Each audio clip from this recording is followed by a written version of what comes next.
What's up? Today's video, we're going to be going over the top 5 2015 tagged champions. So, a lot of these champions, I don't really get the difference between the 2014 and 2015 champions.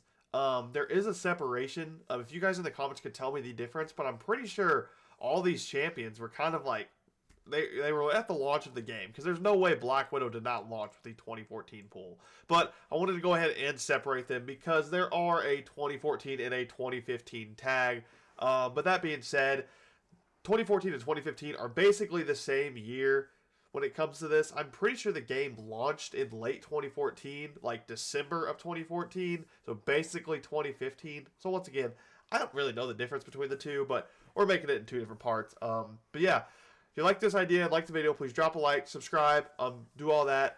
And please let me know if you want me to continue this series, because right now we're talking about the lesser champions, but once we get further into the series, we're going to be talking about some pretty banger champions. There are a lot of bangers on this list, but a lot of these champions here have been buffed. But yeah, also I want to say thank you guys so much for 600 subs. We just hit 600, and that is absolutely insane. But yeah, let's go ahead and hop in. So as always, let's go ahead and do 3 honorable mentions. I have it kind of narrowed down to who I'd like to who I'd like to put on the honorable mention. And in the number 1 spot, or like the first honorable mention, I actually want to talk about the new Thor. So Jane Foster Thor has been buffed multiple times, actually. She got multiple buffs, which I'm not a big fan of champions getting multiple buffs. If she got a buff way back then to where she still wasn't that great, but she still did get some love. And there are some champions, especially in this year, that have not got any love. So I kind of look at that, and it kind of bugs me that this champion got multiple buffs. But I will say her newest buff is really, really great. She's nothing crazy. She's not the greatest champion in the world, but her playstyle is very, very easy and very, very simple. It can be kind of stressful managing those shocks, but her damage is quite rewarding, and it's a pretty easy playstyle. You don't really have to do too many things out of character to get a good fight in with Jane Foster. Her playstyle is basically just you apply staggers on the heavy and you can end your combo with the heavy. I love champions like that. Some of my favorite champions. Your hits have a chance to deal a shock to yourself. She does not take any shock damage. She applies a shock passive with hits though. And then when you special 2, you convert all those shocks onto the opponent for a short amount of time, and it does massive damage. So her kit is very, very simple, but it is very, very rewarding too. Also, if you pair her with the Iron Fist relic, she's absolutely nuts. Iron Fist relic takes her to a whole other level.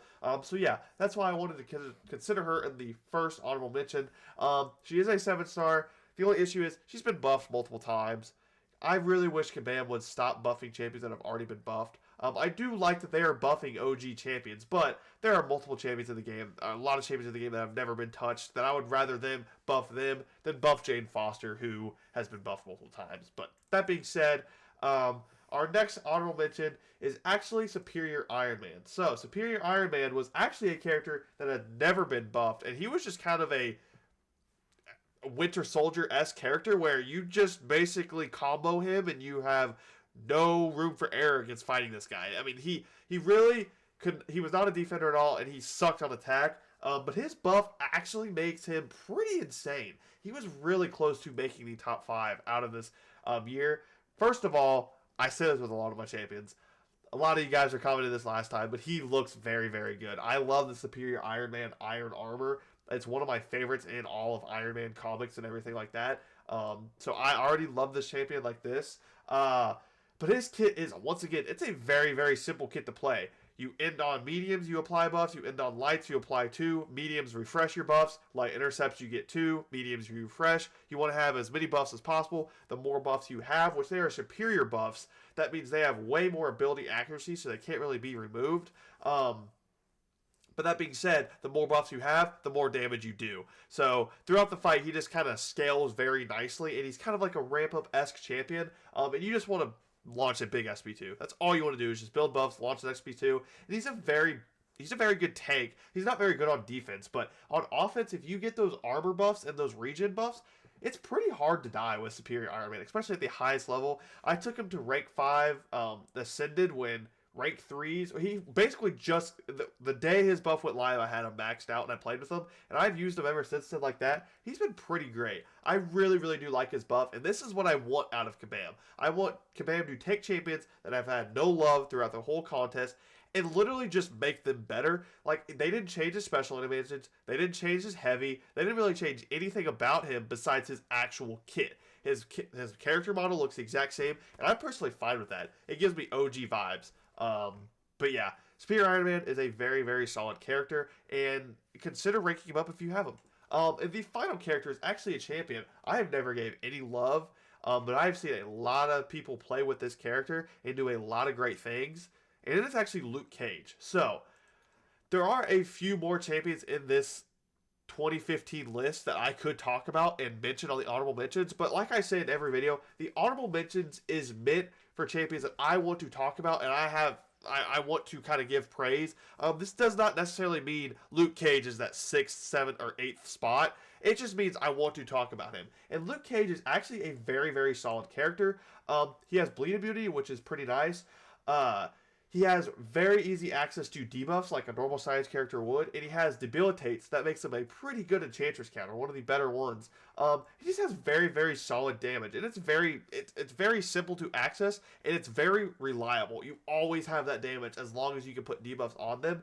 I just don't see Luke Cage get enough love, and I personally don't give Luke Cage enough love for how good he actually is. And once again, this is another champion that got a little bit of love, and he's always been kind of like a lesser tier character, and he got a little bit of love. The same character model, same special animations, and everything like that. He's just a little bit better. Plus, I'm a big Daredevil fan, and the Defenders are like some of my favorite characters in Marvel, so I like Luke Cage a lot. But that being said, I think Luke Cage is a very solid champion, and he's got a lot of utility. The only thing, on defense, he's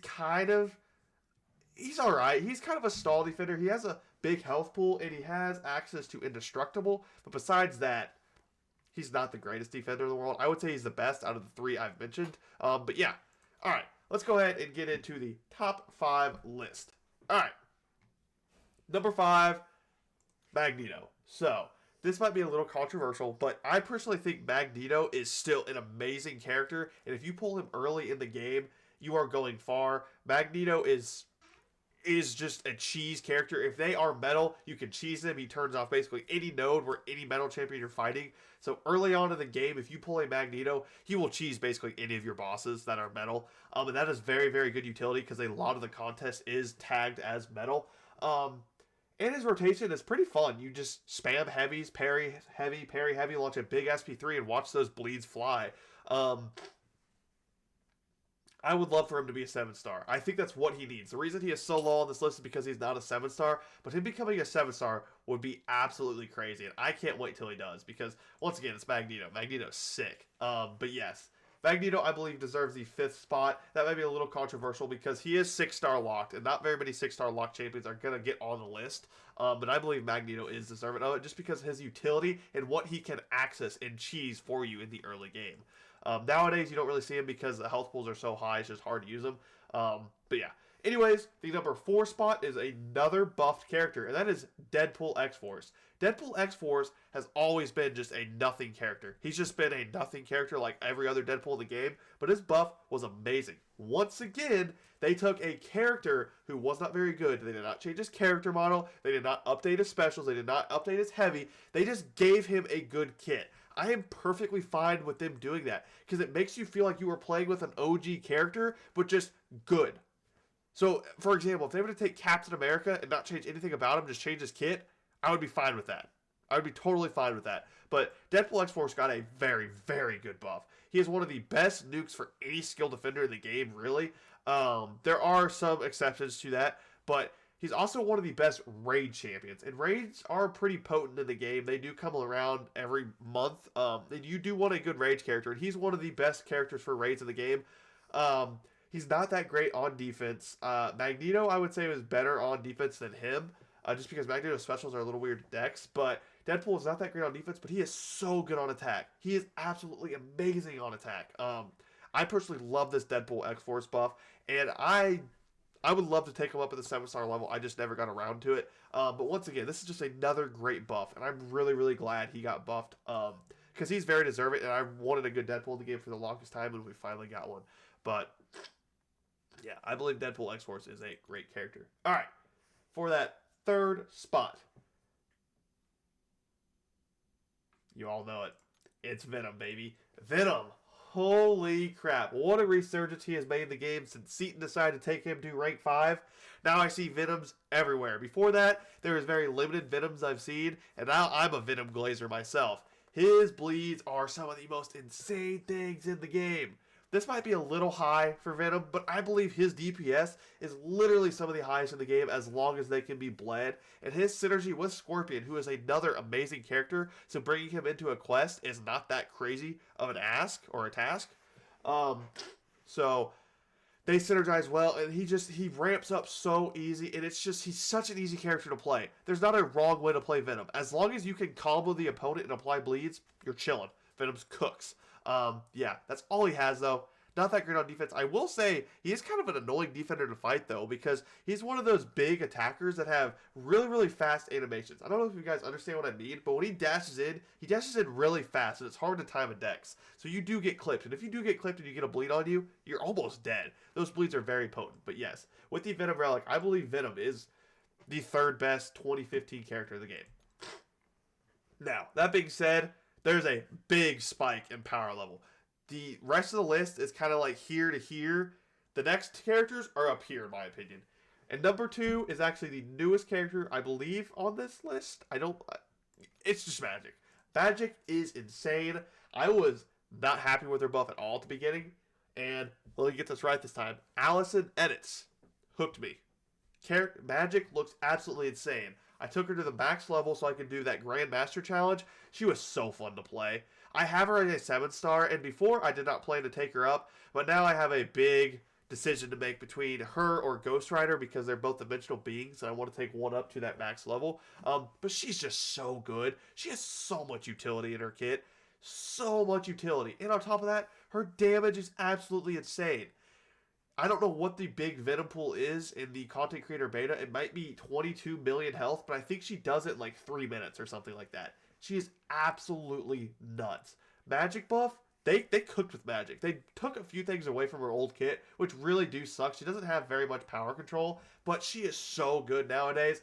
And they didn't really update her character model that much. They just gave her a big sword, which I'm totally fine with. Once again, I don't like when they take characters and just completely ruin their character model, which they haven't done that very often, but I like when they use the OG character model in some aspects, and they really did with this Magik. It just looks like she has a big sword now, which is totally fine. And her animations are some of the best in the game. They're not better than number 1 spot, though. I believe number 1 has the best animations in the game, and we'll get into that. But Magik, a great champion. Once again, not really a defender, but she is so great on attack, and she's just so good in everything. Yes, Magik, I believe, is the second best. Now, number 1 is probably really easy to figure out. I believe he is one of the better characters in the game, period. And that is Doctor Strange. Holy crap. When I tell you the Doctor Strange buff was amazing, it was arguably one of the best buffs we ever got in the game. So, Doctor Strange is just a Swiss Army knife. That is the best way to describe Doctor Strange. He is a Swiss Army knife. Whatever you need done, he will do.